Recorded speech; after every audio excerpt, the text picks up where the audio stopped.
विधानसभा निवडणुकीसाठी भाजपनं कंबर कसली। विधानसभेसाठी भाजपच्या प्रचाराची ब्ल्यूप्रिंट तयार। उमेदवार निवडीपासून प्रचारांचं काटेकोर नियोजन।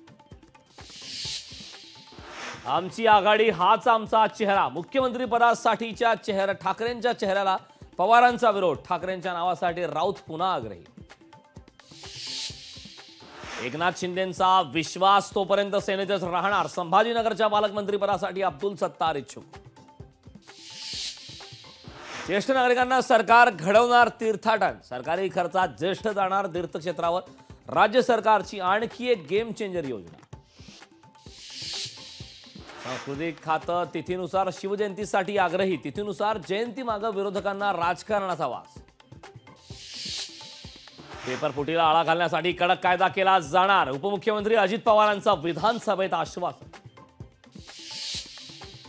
जातीपातीत अडकलेल्या महाराष्ट्राला बाहेर काढणार। महाराष्ट्र जातीपातीत अडकल्याची राज ठाकरेंची खंत। लोकशाही मराठीच्या बातमीचा दणका। हिंगोलीच्या ब्रह्मपुरीच्या शाळेत शिक्षण विभागाचे पथक। शाळेच्या दुरवस्थेची लोकशाही मराठीने दाखवली बातमी।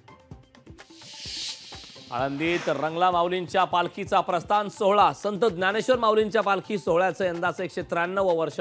पालखी सोहळ्यासाठी भाविकांची मांदी आहे। भारत विरुद्ध दक्षिण आफ्रिकेचा अंतिम सामना बार्बाडोसमध्ये खेळला जाणार। T20 वर्ल्ड कपचा अंतिम सामना। 2007 नंतर आज भारताला दुसरा वर्ल्ड कप जिंकण्याची संधी।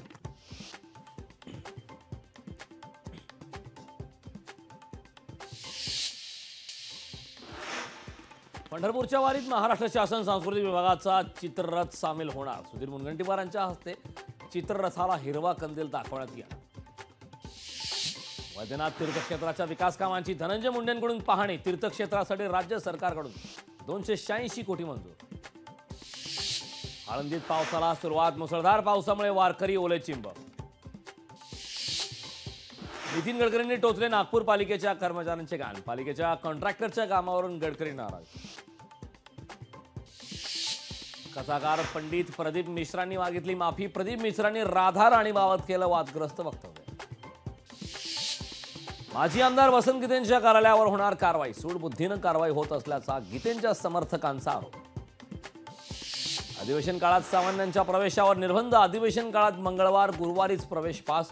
सुरक्षेच्या कारणास्तव मर्यादित संख्येने मिळणार पास। बीडचे जिल्हा प्रमुख कुंडलिक खांडेंची शिवसेनेतून हकालपट्टी। पक्षविरोधी काम केल्यानं खांडेंचं शिवसेनेतून निलंबन। विधानसभेसाठी रोडमॅप बाबत भाजपच्या बैठकीत महत्त्वपूर्ण चर्चा। लोकसभेतील चुकांची पुनरावृत्ती टाळण्याचेही दिले आदेश। पुणे विमानतळाचे नवे टर्मिनल लवकरच खुले होणार। केंद्रीय राज्यमंत्री मुरलीधर मोहोळ यांच्या प्रयत्नांना मोठे यश। नाशकात दूध दराच्या मुद्द्यावरून शेतकरी आक्रमक। दुधाला प्रति लिटर 40 रुपये दर देण्याची मागणी। आंदोलनात शेतकऱ्यांसह राष्ट्रवादी शरद पवार पक्षाचे कार्यकर्ते सहभागी। कळंब येथील नगर परिषदेच्या शाळेची दुरावस्था। छताला गळती, भिंतींना पडल्या भेगा। जळगावमध्ये प्रतिबंधित तंबाखू वाहतूक करणाऱ्यांवर कारवाई। पोलिसांकडून 4.5 लाखांचा प्रतिबंधित तंबाखू जप्त। जिओ पाठोपाठ वोडाफोन आयडियाचा रिचार्ज महागला। प्रीपेड आणि पोस्टपेड प्लॅन्समध्ये 11 ते 23% वाढ।